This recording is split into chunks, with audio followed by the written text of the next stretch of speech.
We will not avoid a crash, and they will blame Donald Trump for it. The rioting in the streets and the media attacks, when George Soros finally runs out of money, a lot of this nonsense is going to stop. And we're starting to see governments around the world start to come down hard. Hungary's coming down hard on them. Macedonia's coming down on them. Russia's kicked all the Soros NGOs out of the country. And so that's definitely a change for the positive. We're definitely seeing a watershed moment. And I think it all centered on that election. One inevitable turns into imminent. Supply disruptions, surging demand, and low prices are setting up this commodity for a major run higher.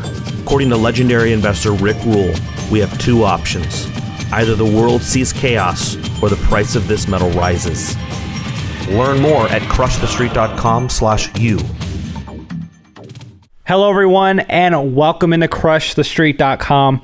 I'm joined today with the one and only Michael Rivero, the host of What Really Happened, the What Really Happened podcast, radio show, whatreallyhappened.com. And he's on the line, and we're going to be discussing Trump. He's still alive. He's the president, regardless of what people say, and he's hitting the ground running, no doubt.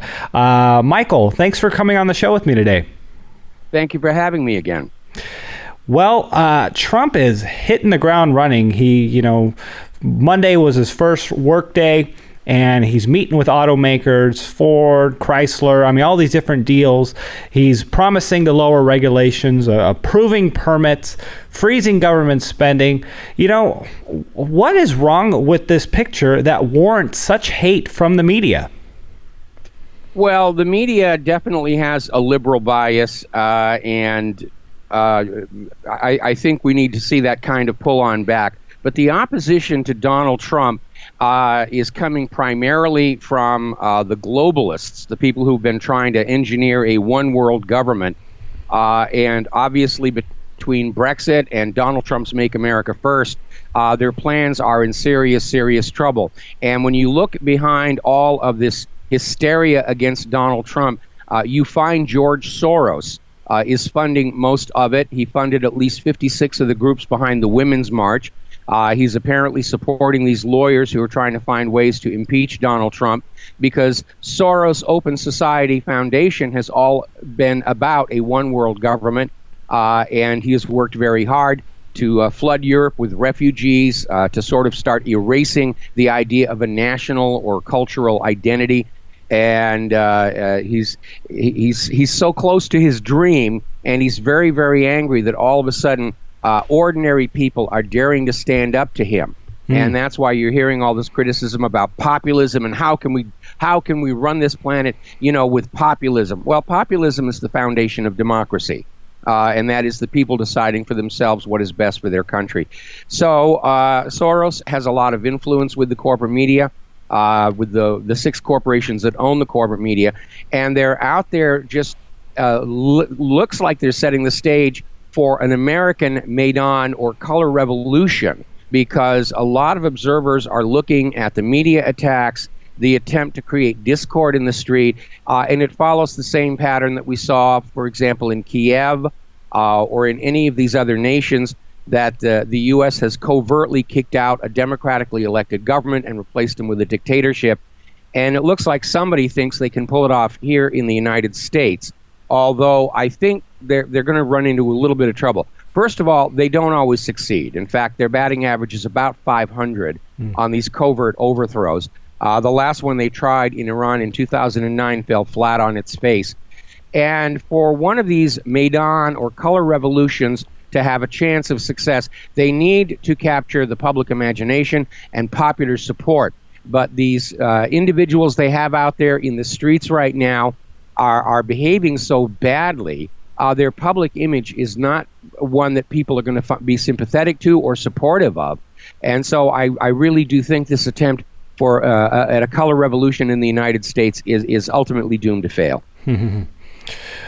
What do you think about the concept of Trump unifying, traditional Republicans with more libertarian-minded people? We've really seen that happen, and essentially that's because Trump really isn't a traditional Republican, a traditional conservative, but he's, attracted the likes of mainstream Republicans here, guys like Sean Hannity on Fox News, and then you also have the libertarian crowd who sees a lot of things in Trump that are attractive, anti-establishment, not part of the mainstream and part of the globalist agenda. What are your thoughts on this? Well, you're absolutely right. The reason Donald Trump enjoyed such a huge success was the fact that he was not seen as part of the entrenched political establishment. He's coming into the White House as a businessman. He is not fanatically devoted to any particular ideology. He just wants to find what's going to work. And so he's very pragmatic. Now, I don't agree with everything that he's doing, but obviously, had Hillary succeeded in stealing the election, I think we'd be looking at a hot war with Russia. But Trump is basically looking for the people who can do the job. He's looking for approaches to problems that are going to work. And the ideology is not something that he's like sworn loyalty to. And what do you suppose over the next few years is going to be the left's attack on Trump?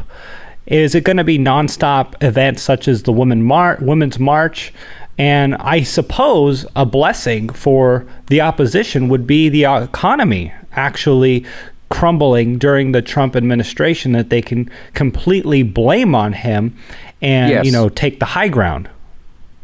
Yeah, the economy's in bad shape, and it does look like we will not avoid a crash, and they will blame Donald Trump for it, just like they blamed the Depression of the 1930s on Herbert Hoover.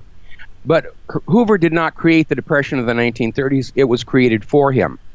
Now, as far as the rioting in the streets and the media attacks, one answer is when George Soros finally runs out of money, a lot of this nonsense is going to stop.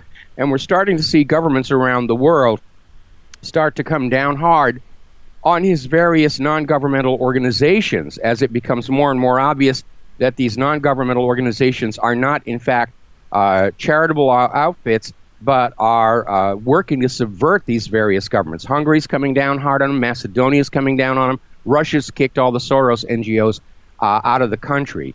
And so that's definitely a change for the positive, because George Soros is not an elected leader of any nation on earth, but he seems to have this belief that being a billionaire gives him some kind of a divine right to play with planet Earth and all of its people like we're his personal toys. And that obviously is going to anger a lot of people.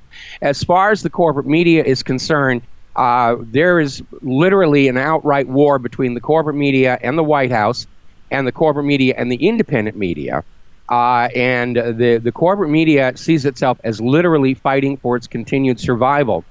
And one of the problems they're dealing with is they're trapped by their own business model, because the corporate media, all those prostitutes and correspondents, are paid the huge sums of money they're paid to be convincing liars to the public.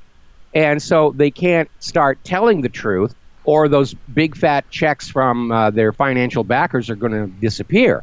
And so they're out here basically trying to arrogate the high ground of everyone should presume they're the real news, and everyone should presume the independent media is fake news.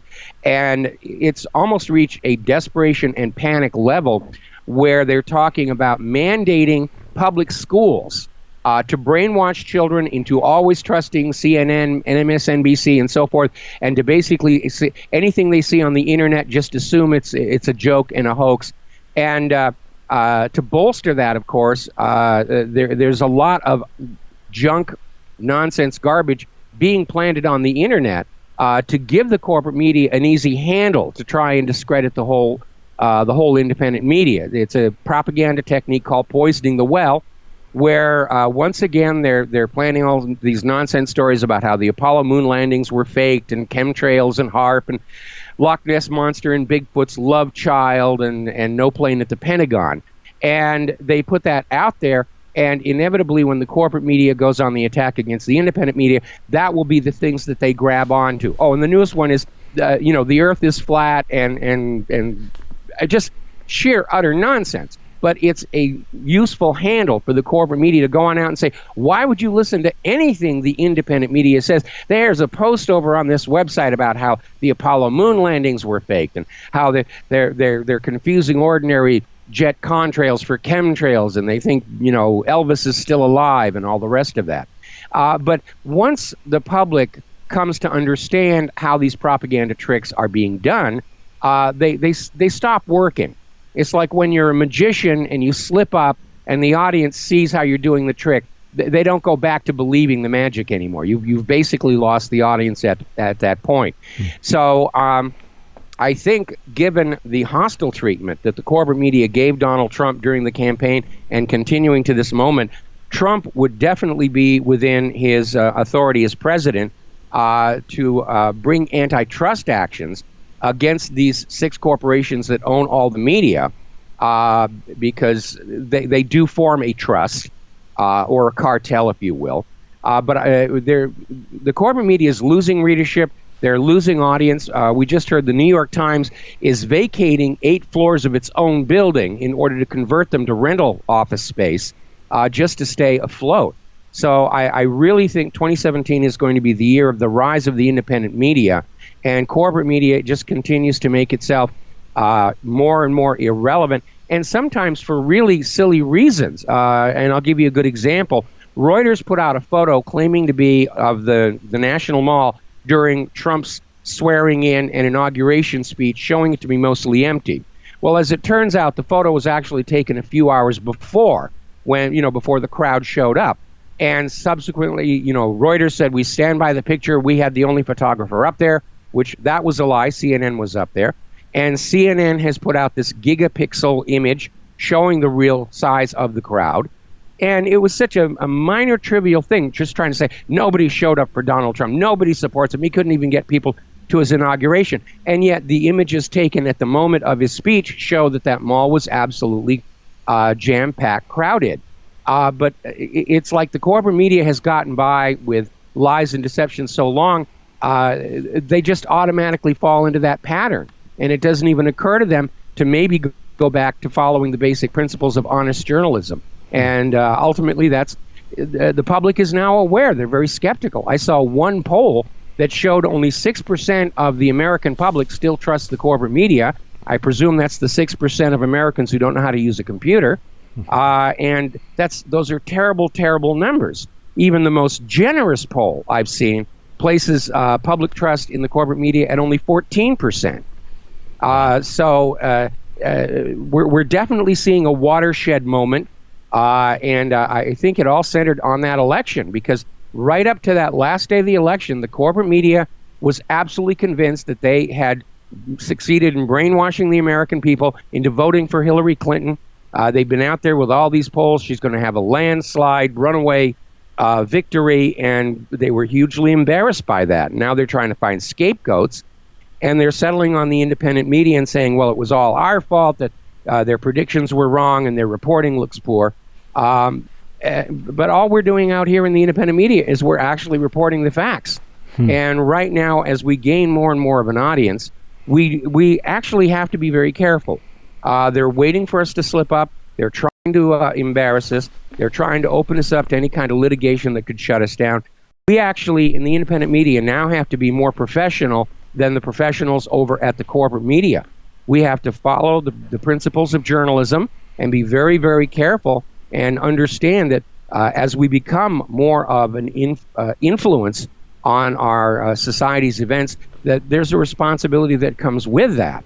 And we have to keep that in mind and not get tricked into a misstep that can be used to harm all of the independent media. Wow. Well, that's great advice right there, and it's great advice for me, too, with what I do here at Crush the Street. And it's actually very exciting at the same time that the independent media is going to be a much more viable resource for mainstream understanding of what is going on, and not so controlled by globalist powers and funding of different aspects of our society. But I want to transition here, Michael. We got news, and this is kind of interesting. First of all, Hillary isn't in prison at the moment, and I'm wondering if that's water under the bridge. But we also got news that FBI Director James Comey will remain under the Yes. Trump administration. And I'm just wondering if it's Trump's personality. Maybe he just doesn't want to pour salt on the wound. And I watch so much of him. He seems like the type of guy that can butt heads with somebody. And then, after it's done, he moves on. He wants to get together. And I'm really seeing him trying to bring people together, no matter who they are. And I'm wondering if that's why he's not talking about Hillary for prison anymore. Well, he's trying to walk a very fine line here because any move against Hillary Clinton is going to be denounced by the liberals and the corporate media as he's out for revenge. He's just being petty and vindictive. And certainly James Comey, it was very clear during all of that email hearings and so forth. Comey was not at all happy at being deliberately hamstrung by Loretta Lynch. But Comey is an effective FBI director. And I think what Trump is thinking is that if he can get Sessions confirmed as Attorney General, and then Sessions is going to go after Hillary Clinton, that Comey already knows where all the dirt is and where everybody should be looking. And just slowly build a case that it's just going to be obvious to everybody. Hillary Clinton broke the law. She may have betrayed her nation. And build the case in such a way that they can't scream, it's just revenge. And he'll stand up there and say, look, she broke the law. And I'm still very curious about whether Hillary Clinton was actually selling out our country to foreign powers. Because if you remember back in 1996, there was a scandal called Chinagate, where Bill Clinton, in the run-up to his re-election campaign, was using his authority as president to authorize the sale of very sensitive technology to China over the objections of the intelligence agencies and the Defense Department. And at the same time, Chinese money was pouring into his re-election campaign fund. Now, they were using Chinese American citizens to nominally make it legal, but it did come out on investigation that this money was coming from China, from Chinese intelligence agencies. And there was a big scandal, and it was supposed to be investigated. But apparently the computer that held all the records suffered a breakdown and nobody had been making backups. And if there's one thing the Clintons have been very skilled at over the last quarter of a century, it is evading the consequences for their actions. And Donald Trump did make a campaign promise that his government's going to look into Hillary Clinton. I think he wants to be very careful that he does not provide fodder for those who are saying he's just out for petty revenge. But I think Trump understands that if something isn't done about Hillary, it's going to work against him in 2020. And more importantly, if you're going to drain the swamp, the first thing you want to do is make the swamp very unattractive to aspiring politicians. And if you allow somebody like the Clintons to get away with what they got away with, then you're going to have a whole bunch of politicians running for elected office and thinking that they can get away with the same thing. And that's going to be very, very bad for the future of our nation. So somewhere down the road, I know it's not a high priority with them, but somewhere down the road, I think they are going to prosecute Hillary for not everything that she's done, but for some of it. Well, Donald Trump's inaugural address was totally Donald Trump, and he didn't hold back. He got up there. He didn't try to appease the establishment. He basically told the American people, you've been screwed. And, yes. And that was really, really bold of him, with all prior presidents are, sitting right behind him while he talks to the world. And I thought that was very bold, and it gave me confidence that he is going to come through with the promises that he made. For him to do that and not just be beholden to, the likes of the Democrats or the establishment and people that might otherwise oppose him. And I thought that was a very good sign. And, we also got news that Trump signed an executive agreement to withdraw from the Trans-Pacific Partnership, TPP. And again, that's him saying, hey, I'm not beholden to the multinational corporations and the establishment and the big money. Any closing thoughts on this topic here? Well, one of the reasons Trump was seen as such a threat by the establishment is he's got his own money. He's not dependent on other people for funding. He made his own money. He can't be bought. He can't be bribed. And if you look at how much he's given up in terms of his own personal comfort to be the president, you understand that he's there because he honestly thinks he can do a good job for the American people. Now, there's an upside to that for the American people. There's also a downside in that Donald Trump right now has managed to enrage or terrify as many different elements of the establishment as John F. Kennedy did, and we all know what happened to him.